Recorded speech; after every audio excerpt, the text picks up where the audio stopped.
I'm going to introduce Dr. May Carskadon, who is our first speaker. And she is the head of the Department of Psychiatry and Human Behavior in the Harvard Medical School of Brown University in Providence, USA. She is going to talk about sleep in adolescents. Please join me to welcome Dr. May Carskadon.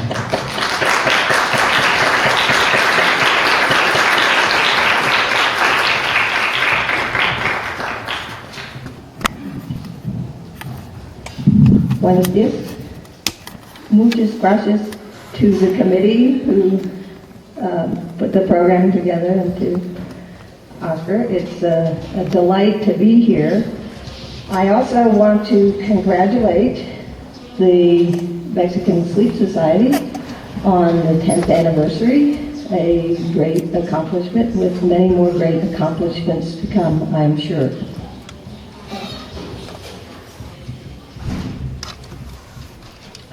This morning, I will tell you about sleep in adolescence, and let me sort of begin with a brief outline of what I'll be talking about.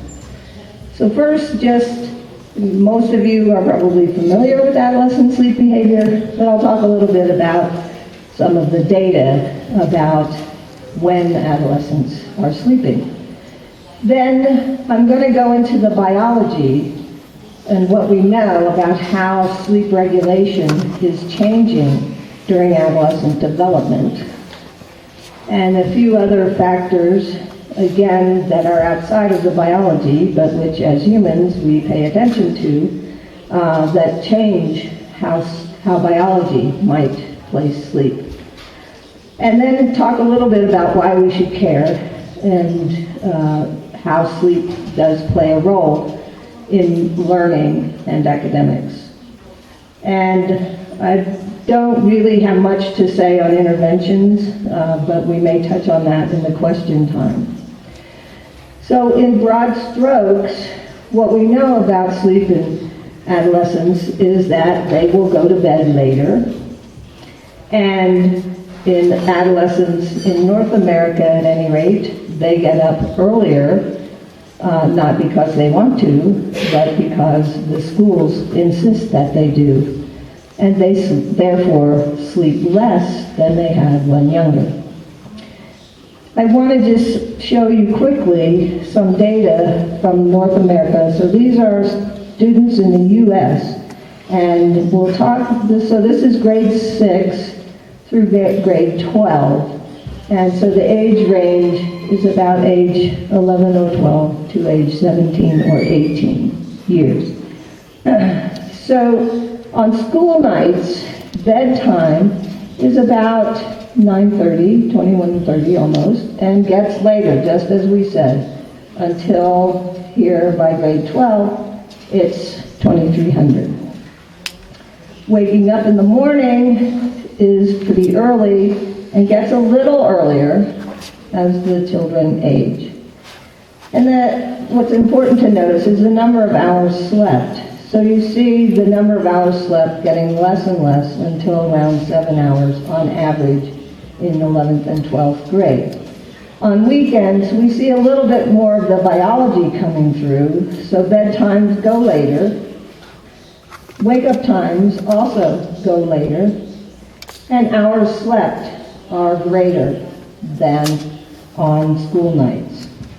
I want to share a little bit of data from studies or from a study in South Korea looking at sleep in similar age groups. So here we see on school nights, bedtime starts much later in grades 5 and 6 than we saw in the 6th graders in North America, and gets later and later, and nearly 1 a.m. by grades 11 and 12. Rise time gets earlier as well, and hours slept, while similar in the younger grades to the US, are much, much less in the older grades in South Korea. And this is in part because in South Korea, the bedtimes are so late because children go to school in the morning, they do their schooling, they come home from school, they study, and then they go to school again at night and stay at school for many, many hours. So there's a lot of academic pressure. And this is South Korea, but it's also in other countries in Asia where that pattern is there. And so sleep is very short in these young people. Well, you may be asking yourself, so how much sleep do adolescents really need? And I can't give you a single number, but we can talk a little bit about findings that bear on this issue. So one way to look at it is, well, at what age and at how much sleep do we see a difference between the amount of sleep children take on weekdays, where school is a constraint, versus weekends, where they have no such constraints? And in a couple of studies, one in North America and one in Iceland, we see that at about age 10, and with about 10 hours of time asleep, it's equal on school days and weekends. But as kids get older, they sleep less on school days and have a bounce back, oversleep on the weekends. So you think, well, 10 hours, maybe that's the golden amount of sleep, or the need for sleep. In another study that we did, we actually thought, well, we'll see the need for sleep decline with age as we study children and put them at 10 hours of sleep at night, and then study them again every year. And what we saw was that no, the amount of sleep did not decline. It was always about 9 hours and 20 minutes, and this was between age 10 and age 17. So this is the actual amount of sleep recorded by polygraph.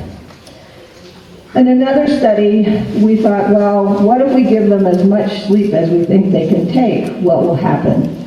In this study, we had long nights, 18-hour nights, and we had the children, in bed trying to sleep that entire time. And the amount of sleep over several days leveled off at about 10 hours. So these were adolescents ages 12 to 16 or 17. So if you put all this together, you can think, well, maybe the average adolescent from ages 10 through 17 or 18 needs 9 or 9.5 hours of sleep. And so what we see then is a discrepancy between the amount we think adolescents need to sleep and the amount they actually obtain. And here's where they get into trouble. Well, let's talk about some of the factors that are involved in this discrepancy. First, I'll spend most of the time talking about these developmental changes in sleep regulation. So we'll talk about the circadian timing system and sleep-wake homeostasis. And then a little bit on the changing psychosocial context for adolescents, the role of parents in schools, and then we'll wrap up. So we'll start with the two-process model of sleep as our fundamental way of thinking about how sleep is regulated. And these two processes, one is process S, or the sleep pressure system. So the propensity to sleep gets greater as we stay awake longer. And when we sleep, we dissipate that sleep pressure.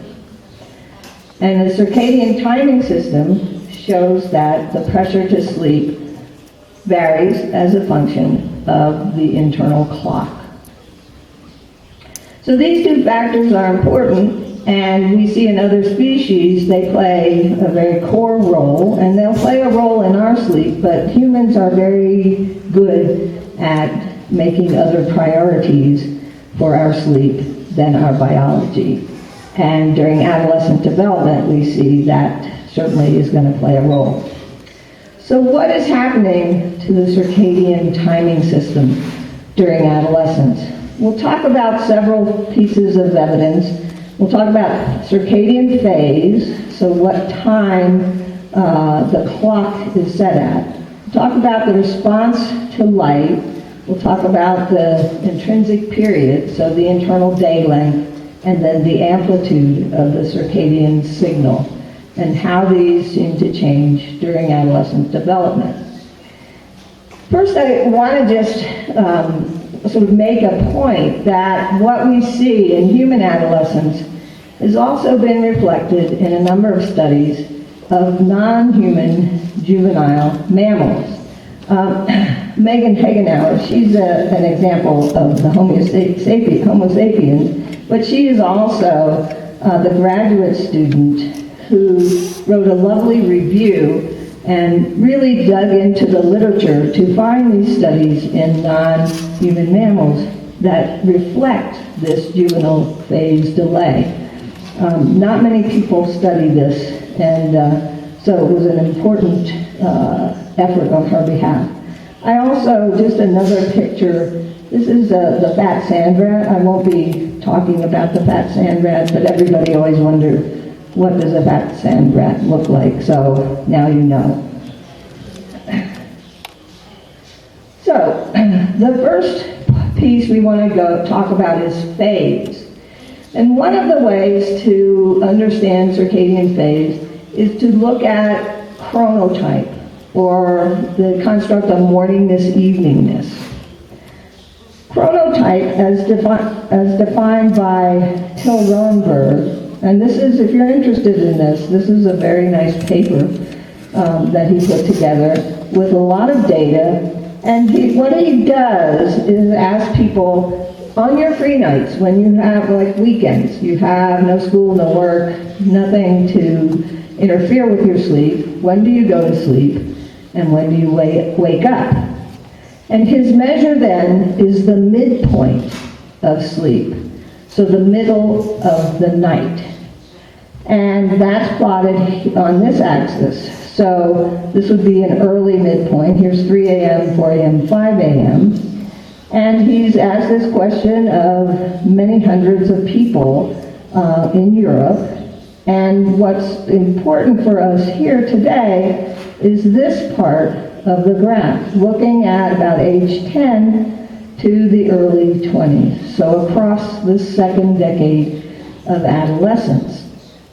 And if you look at this and sort of think about it for a minute, you kind of get the point of this, and actually the title of this paper was A Biological Marker for the End of Adolescence. And of course, the marker being this inflection point here. So during this decade, children move later and later on this chronotype measure. And in the early 20s and throughout adulthood, we march earlier and earlier on that marker. So this is a very strong piece of evidence that something is going on that is pushing the sleep well beyond the middle of the night, certainly. Well, nobody's at the middle of darkness, which is midnight. All humans, pretty much all humans, are later than that. But certainly during adolescent development, there is this rapid switch to later timing. We've looked at this in the laboratory using different measures, and here we use the onset time for melatonin production. So you've probably heard of this as the dim light melatonin onset phase. And here, Tanner stage is a measure of pubertal development based on secondary sexual characteristics. So when you see Tanner stage 1, that's prepubertal childlike appearance. And as we go into higher, there are benchmarks that are hit on breast development, pubic hair growth, and so forth. And by Tanner stage 5, the appearance is fully adult.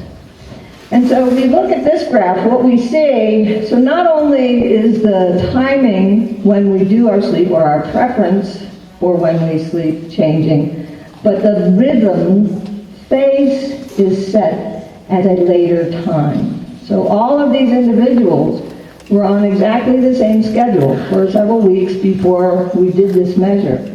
And you can see that there's a very strong association of maturational phase and the timing of this circadian marker.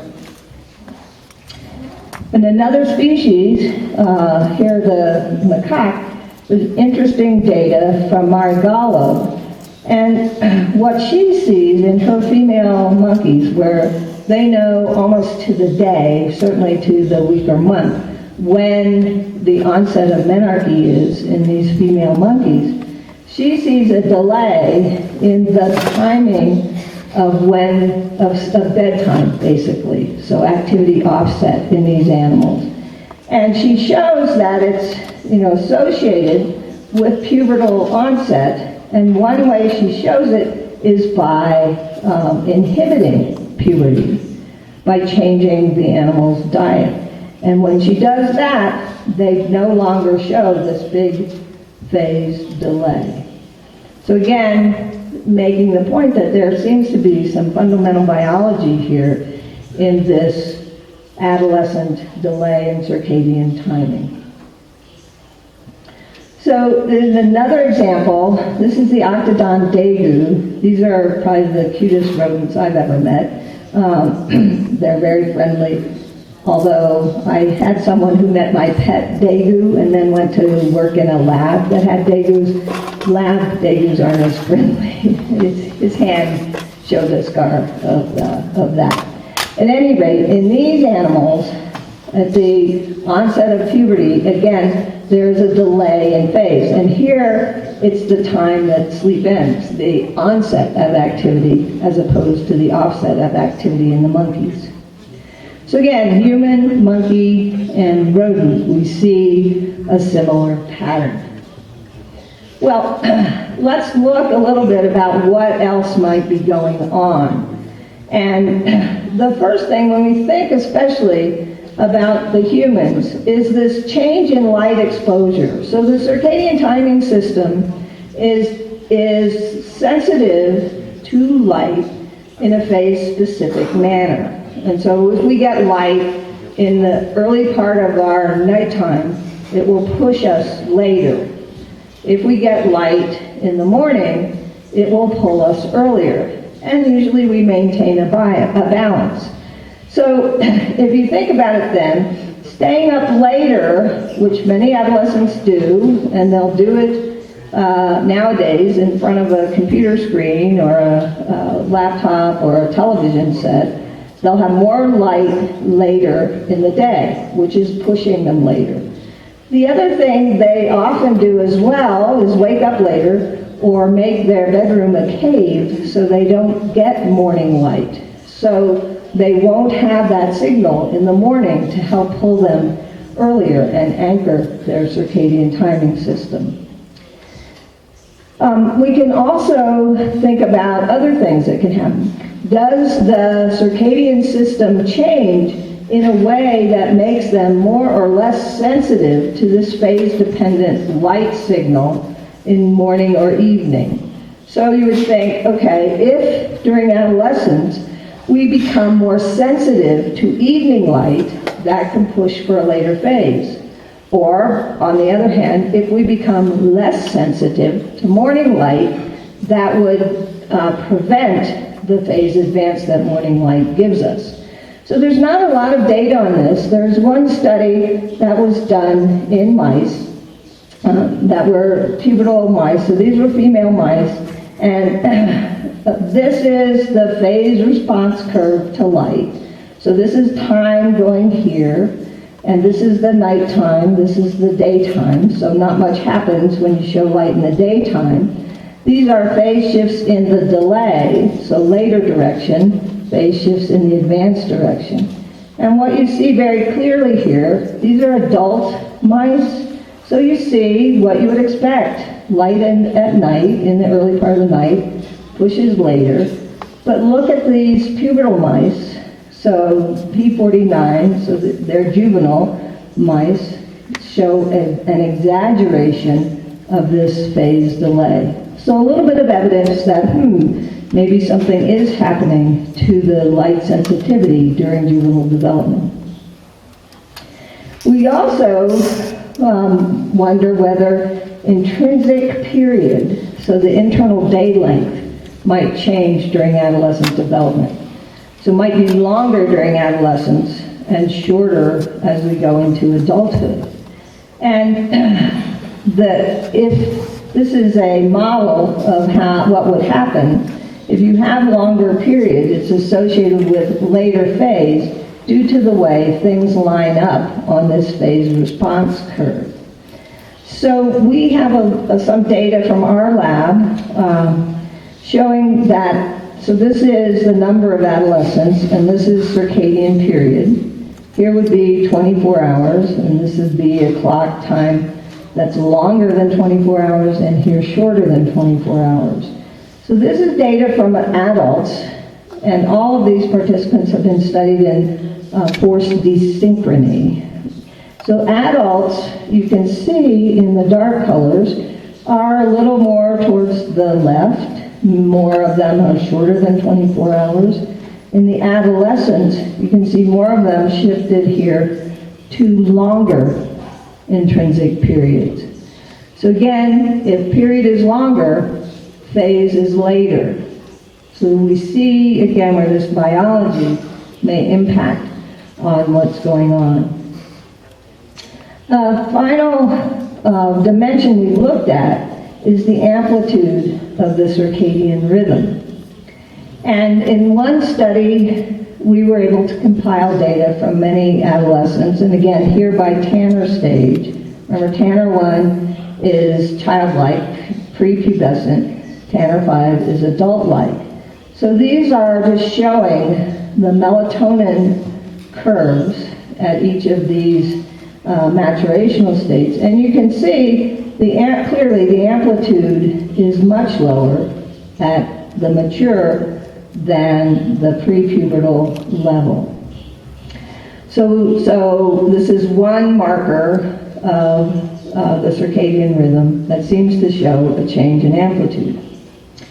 So just to summarize then what we see during adolescent development of the circadian rhythm system, we see that timing changes. So there's a delay that occurs in adolescence, and we see that in phase preference or chronotype, and we see it in the melatonin phase. We saw that light sensitivity may change in the pubertal mouse. We saw that circadian period, which also affects phase, may be longer in adolescents than adults. And we see a reduced amplitude of the circadian clock, and that may dampen the signal for sleep, which again would make it easier to stay awake later. So we put all this together, late nights are favored as are late mornings. So let's set that to one side and now look at the sleep-wake homeostasis system and how it changes during adolescent development. So again, you'll remember this system, and it's based on looking mostly at the delta waves or slow wave sleep. And just a reminder that what we look at is the buildup of this process S and the decline or the recovery across sleep. So we can look at then slow wave sleep stages are a qualitative measure, and most of you have seen, and probably a lot of you have measured and counted slow wave sleep. We can also do quantitative analysis of the EEG and look at slow wave activity. And then another way we looked at this is the sleep propensity, the speed of falling asleep. If we look grossly at the sleep of adolescents, we see big changes, big differences. So this is a plot of the same child recorded 2 years apart. So here when she was Tanner stage 1 and 12 years old, and a little more than 2 years later when she was Tanner 5 at 14 and a half years old. In the light gray, you see our usual hypnogram of sleep. And in the dark, you see the quantitative analysis of the slow wave activity. So when we look then at what happens during adolescent development, you see very clearly that the amount of this deep slow wave sleep early in the night declines. And across adolescent development, that decline is about 40%. So it's a pretty huge change happening very rapidly. We also see a decline in the strength of the slow wave activity. So you can see these big mountains, if you will, of slow wave activity in the prepubertal slide. And here, postpubertal, see how much lower this is. But it looks like the pattern across the night is similar. And that's really the question. So we see these phenomenological changes, but do they reflect a change in how sleep is regulated? So I have Oscar Yenny and Peter Ackerman to thank for these data, where they took data from a number of children who were studied at Tanner stage 1 or 2, so pre or early pubertal, and at post-pubertal ages, and did computational analyses of baseline sleep and recovery sleep to derive metrics for the process of this decay across sleep and the buildup across waking. And what the conclusion of this analysis was that the decay rate, which is shown by this value here, the decay time constant, it doesn't change, was the same in both the pre- and post-pubertal children. By contrast, however, the rise time constant, which is a marker of, or a metric for the speed with which the buildup occurs, was slower in the post-pubertal adolescents than in the pre- and early pubertal adolescents. So the decay rate is the same, and that comes back to this issue of sleep need. So the recovery process is the same, but the build-up process changes. Let's look now at sleep propensity. So here, using the multiple sleep latency test for many hours in Tanner 1 prepubertal and postpubertal participants. And we see that the groups divide here after being awake 14 and a half, 16 and a half hours. So remember, the MSLT is please lie quietly and try to fall asleep. So it's not easy for them to fall asleep in the daytime, but as we get more and more hours awake, you can see the prepubertal children falling asleep easier than the postpubertal. And then we get out even further and nobody can stay awake. So this Monique Lebejois and Oscar Yaney, that's Monique there, put together this model. They've been looking at even younger children. And what we think is part of what's changing maturationally in the sleep process S system is this buildup of sleep pressure across wakefulness. And so here, the fastest buildup is in 2-year-olds. And that makes sense if you think about 2-year-olds, that they are taking naps because they have to, because sleep pressure is building so fast. And then here we see our 10-year-olds and our 15-year-olds. So we see the sleep pressure buildup getting a bit slower as people mature. So in summary then, for process S, the recovery process doesn't change. So that may reflect this issue that the need for sleep doesn't change. But the accumulation of sleep pressure slows. And again, we can interpret that as making it easier to stay awake longer. So again, the result is that late nights are easier to achieve, but the same amount of sleep is needed. So moving now outside of biology into the more psychosocial context, we see a lot of things that are going on, and if I asked everyone in the room, each of you could name yet another factor that's changing developmentally in adolescence that could reflect back on their sleep system. One that comes out pretty early, at least in our North American cohorts, is this exertion of autonomy. So wanting to become their own person. And a place where it seems children start pretty early on is with bedtime.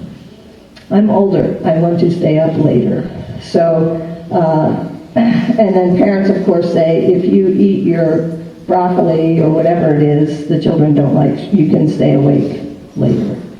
Some of the kids will have jobs as they get older, so that can feed back on sleep. Starting to use substances, and by substances, it's anything from caffeine on to taking their friends stimulants that their friend is getting for treating their ADHD. Screen time at night is going to get longer. Social networking at night, so not only being in front of the screen, but connecting with someone. Another facet of social networking are these first new loves gained or new loves lost, which affect the ability to fall asleep. And as we say, we could go on and on and on. So all of these things are working hand in glove with the biology to change sleep and sleep opportunity. I just wanted to highlight one of these. So this is an issue that is becoming more important as we move deeper into the 21st century. This is a paper by Kane and this is Michael Gradisar. And there we're laying out, well, we see that sleep may change, but why? And so one mechanism might be that using media at night just takes the place of sleep. But there may be other things going on. So it may be more arousing and then make it difficult to fall asleep. So affecting sleep sort of as a secondary process. And the third possibility is it may affect sleep through the circadian timing system by exposing the clock to light in the phase delay position. So I heard a recent talk by Professor Gradisar where his data from his lab isn't really supporting any of these mechanisms yet. So there's work to be done still. One of the things up north that affects adolescent sleep is the school starting time, which is largely driven by the school busing system. So the older a student is, the earlier the school starts. And school time regulates pretty much when kids have to get up. So I wanted to tell you just about one study, and this was, I found, just amazing when we saw this. So these were kids who in 10th grade had to be at school at 7:20 in the morning. And we put actigraphs on them and had them just keep their own schedule, and then come into the lab on a Friday night and Saturday, and we put them on their same schedule they'd been keeping. So overall, they were getting about 7 hours of sleep a night.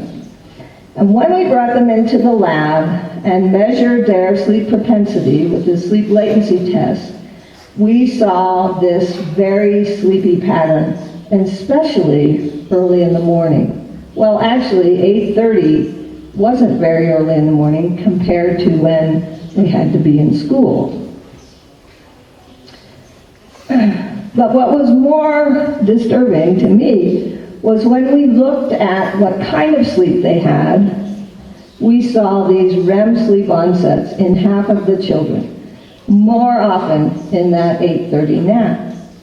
Now, I know there are clinicians in the group, so you're thinking, oh, falling asleep fast, going directly into REM sleep, you have a population of people with narcolepsy. Well, no, there wasn't an epidemic of narcolepsy in these children, What there was an epidemic of having to wake up at the wrong circadian phase. So if we look at the time of this melatonin onset phase, in those who did not have REM sleep onsets and those who did, we can see that the phase is later in the children who had REM sleep onsets. So they're actually waking up at an earlier time on their circadian timing system, the time when the brain is programmed us to be in REM sleep. So they're not only very sleepy, but their brains pretty much are, on their pillow at home, not in their classroom at school. So when we think about the consequences of these three factors and how they interact, we see that sleep timing becomes quite variable. And again, Till Roenberg has given us a term for this, social jet lag. And he's related this social jet lag now to a number of sort of negative outcomes, mostly in adults though. So type 2 diabetes, obesity, and now I believe there's some evidence for cardiovascular disease being greater in people who have greater social jet lag. So their sleep is very different on weekends than on weekdays. The adolescents also are getting chronically insufficient sleep, and that results in mood problems, learning problems, problems with impulse control and behavior regulation, as well as excessive sleepiness. So let's spend just a couple minutes on this issue of sleepiness and these sleep problems and achievement and learning. Because adolescence is a prime time to be learning and gaining skills. Preparatorio, I think, is what you call your high schools down here. So first, just sort of, this is a little bit of a sidelight, but during sleep, we found that there's a correlation between the coherence of the sleeping EEG waves and improvement on several types of cognitive tests. So sleep, it's related. Is it helping improve? We don't know, but there certainly seem to be some parallels there between what's happening at sleep and what's happening with learning. But we also know, and I think we're all familiar with this, that sleep prepares the child for learning. If they don't have enough sleep, they're going to be sleepy, distracted, irritable, they're not going to be motivated, and they'll be inattentive. And so you can't bring in information, you can't acquire information if you're suffering from all of those things. So the processing of input is impaired with too little sleep. On the other side, the retrieval of information that's been learned is impaired by exactly those same factors when there's too little sleep.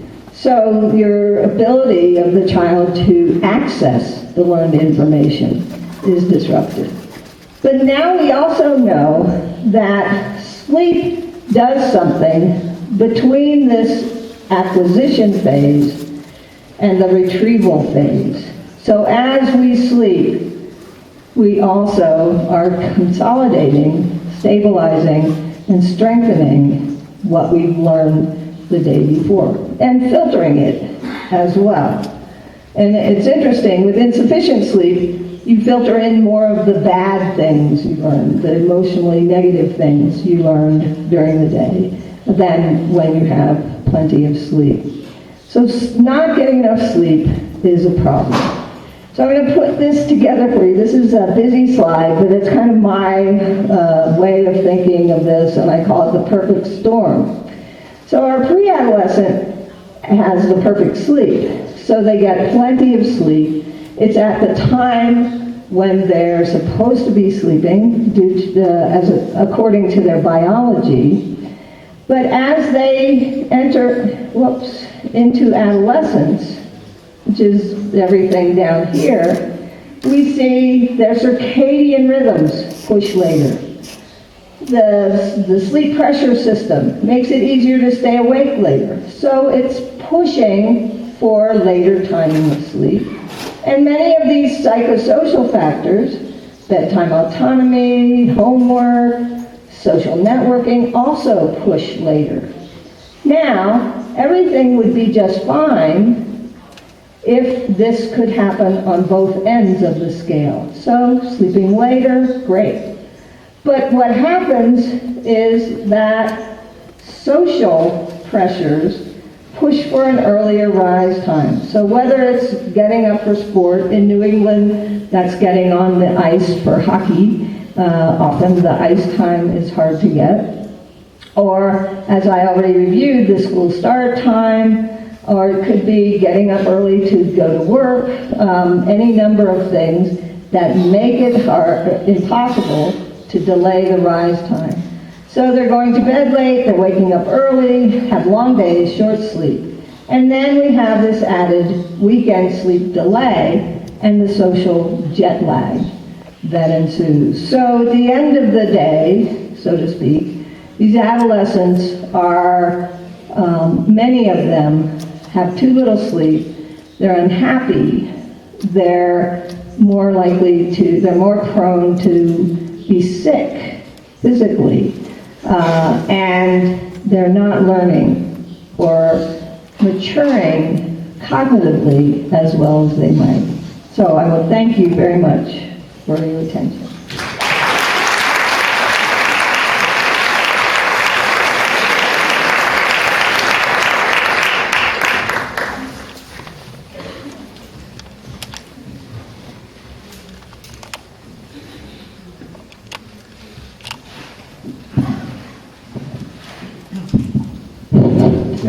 Bueno, ¿se oye?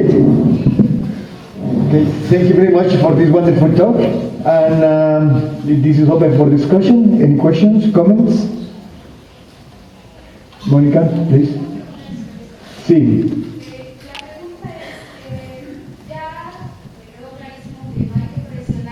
Are you getting translate?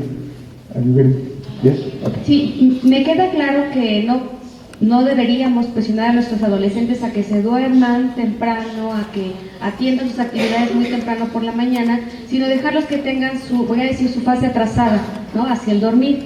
Y me parece que este sistema está muy preservado y se ha conservado evolutivamente, pero no me queda claro qué sentido tendría si al final tenemos un adolescente que está rindiendo mal en la escuela, que no ejecuta bien, que no recuerda, etcétera, ¿no? Y no sé si nos podría decir qué sentido tiene que sean así nuestros adolescentes.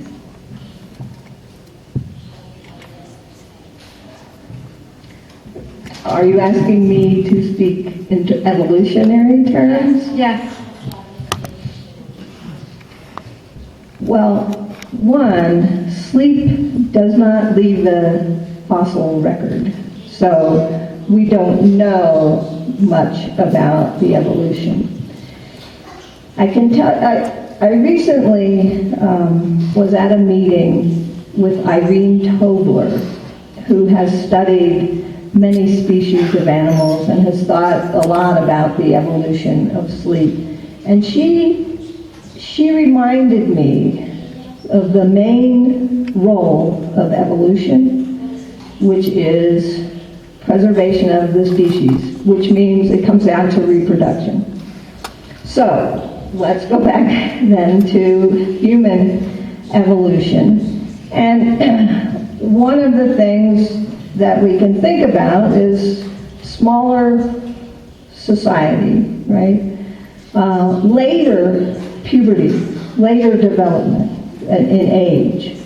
So children nowadays are entering puberty at age 10 or 11, but we know even historically in the last 100 years, 100 years, 120 years ago, puberty started at age 15 or 16. So think back evolutionary times, it was probably more likely later. Okay, so again, this is a story.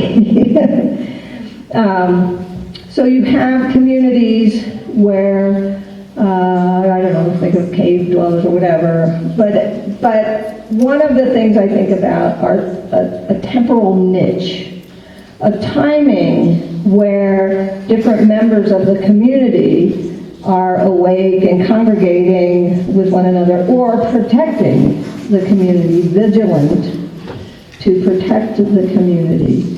And so if we see older people going earlier and rising early in the morning, that may be part of the temporal niche that they engage in. And as children go into adolescence, they take a different temporal niche, but it also means that at the prime reproductive age, they are sort of get that autonomy and meet with conspecifics at a time when that can happen. So, I mean, that, again, it's a story.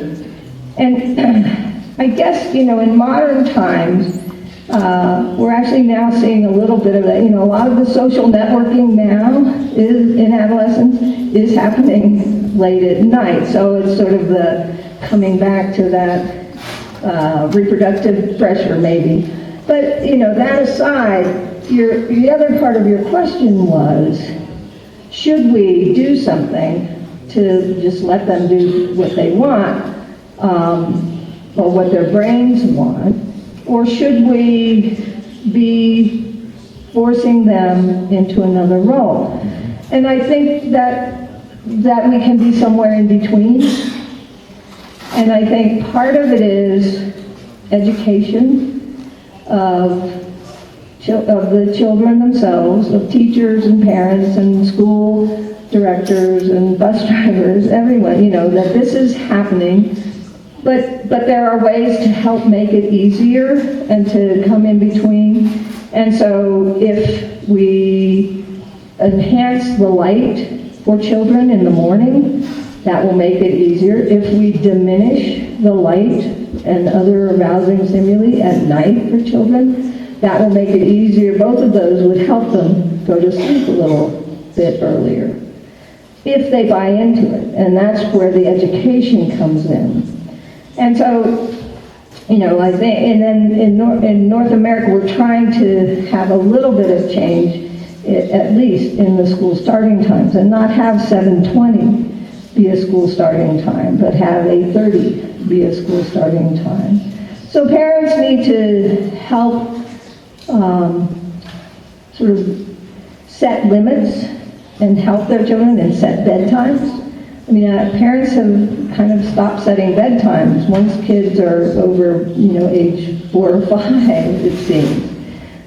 So reestablishing a parental role will help the kids do a better job, and the kids themselves learning, if I drink caffeine, at 6 p.m. my sleep is going to be, or if I take a nap at 6 p.m. I can't go to bed and fall asleep at 10 p.m. And so, on and on and on. There are ways that we can change behavior on an individual basis, but that school start time issue in North America is important because it allows everyone's behavior to be changed simultaneously. Does that answer your question? Thank you. Wonderful, wonderful. Any other questions, please? Please, there. Muchas gracias, doctora. Bueno, antes que nada, admiro y respeto mucho su trabajo.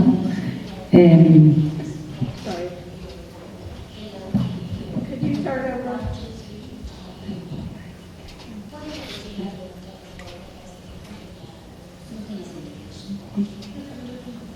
No.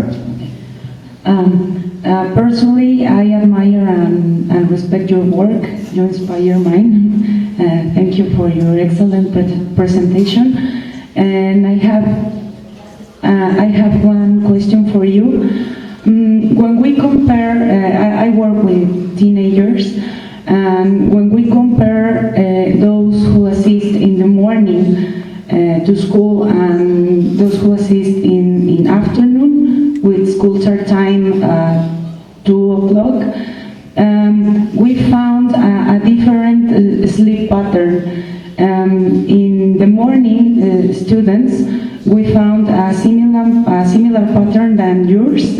They have reduced sleep time in school days, and they compensate on weekends.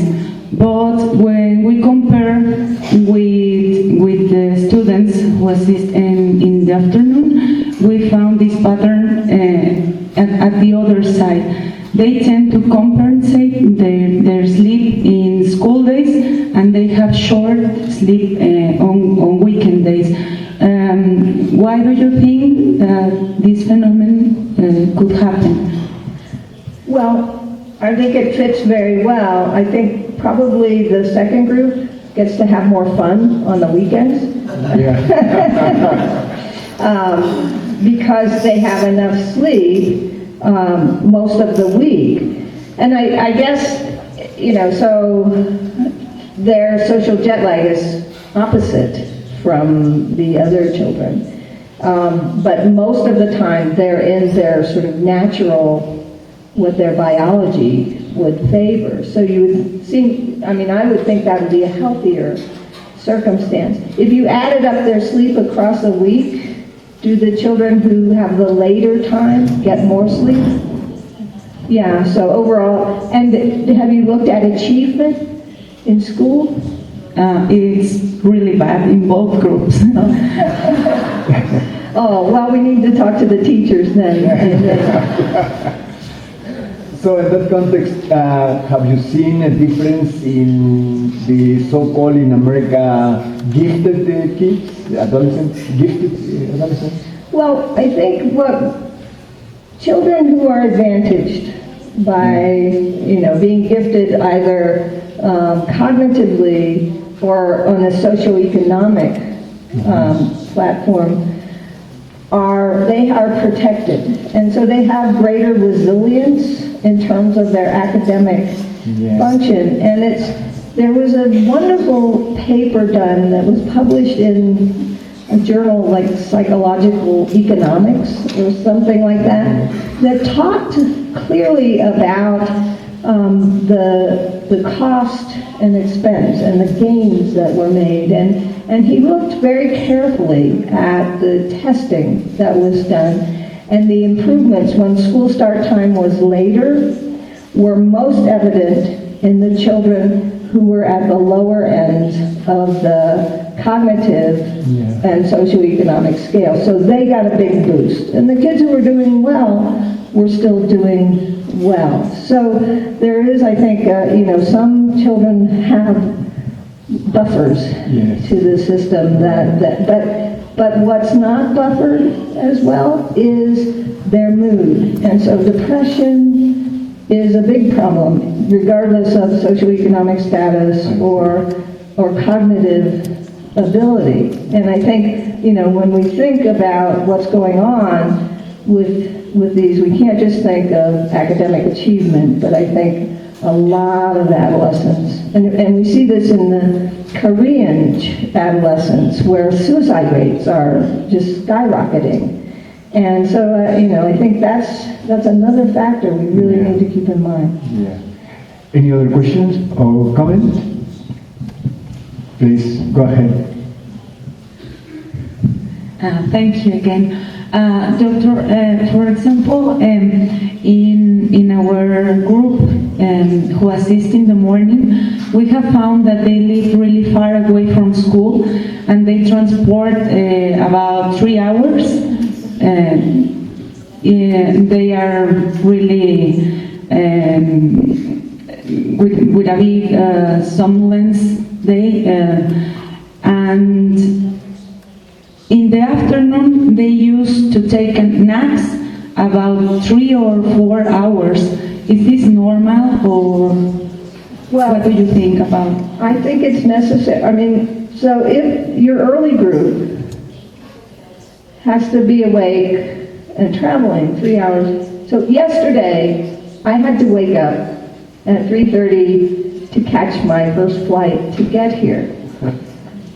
I didn't take that 4-hour nap. I could have. I put off the nap and went to bed very early. So I think, sleep, if you build sleep pressure up like that, and if they're only sleeping, 5 or 6 of those 9 or so hours they need, they have to sleep sometime. So it really puts them in a very challenging situation to get enough sleep and still do what the grown-ups want them to do.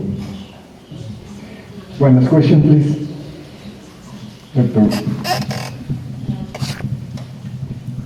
That was an excellent talk. Thank you.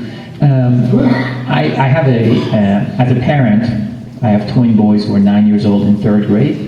And at the school where they attend, I think in 5th grade, they go from 8:30 start time to 8. And personally, I'm looking forward to that. So I guess my point here is, how do you know parents are not driving the school hours? Now, clearly, 7:20 a.m. is out of the norm, even for the United States. But is it possible that parents are not in agreement? Because if we want to change school hours, don't we have to change parental hours of work? Changing the school start time is a huge issue. The schools are the times are regulated within each community or district. The schools are often the heart of the community, at least the community of families with children. And the school districts that have made the changes have worked very hard to make it work for families. So I'm sort of reading your mind. You want them to go to school earlier because you want to be at work earlier. Yes. And so regardless of what it does to their poor little brains, it helps daddy. And daddy, you're on the other end of that circadian period plot. Your boy's actually 10 years old is the perfect age. I love 10-year-olds, so you're about to hit that perfect age. But they need to be sleeping, and they should be sleeping every single night. They should be getting plenty of sleep. And, and so if you now say, oh, well, they only have to get up a half hour earlier, but now their biology is changing, and it's going to be harder for them to get that amount of sleep they need. And so then they're going to oversleep on the weekends, and now you start getting deeper and deeper into social jet lag world. And your children, are probably at the top of the pile in terms of what we talked about with resilience and support and so forth. So your children may not suffer as much as maybe some of the other children in their school. So when you say are parents driving, I've been to so many communities and so many school districts struggling with this issue, and parents are like this. And so some of the parents want to change, some of the parents don't want to change. Some of them, raise all these issues. The system has a lot of inertia in it. And at the end of the day, the places that make the healthy change put a lot of effort into it and do things like build in programs in the morning for parents who need to drop their children off early, or build in program in the afternoon that protect those younger children who used to go home to their older siblings being there with daycare, now allowing older siblings to pick them up from the after-school events. So, every community makes its choices. But I talked to a newspaper reporter the day before yesterday who was calling from Cherry Hill, New Jersey, where the school start time has been changed from 8 o'clock to 7:30. I was shocked. It goes against all of the biology, all of the experts, and it's just, hello, in 2013, school districts are making the wrong move. So it's a challenge. Well, I'm sorry, but I know there are a lot of questions, but I have to stop it because we have to move on, and because Dr. Carskadon has to go to the airport. Thank you very much on behalf of the... Again, thank you all so much. This was really fun. Please consider this your presence from the society.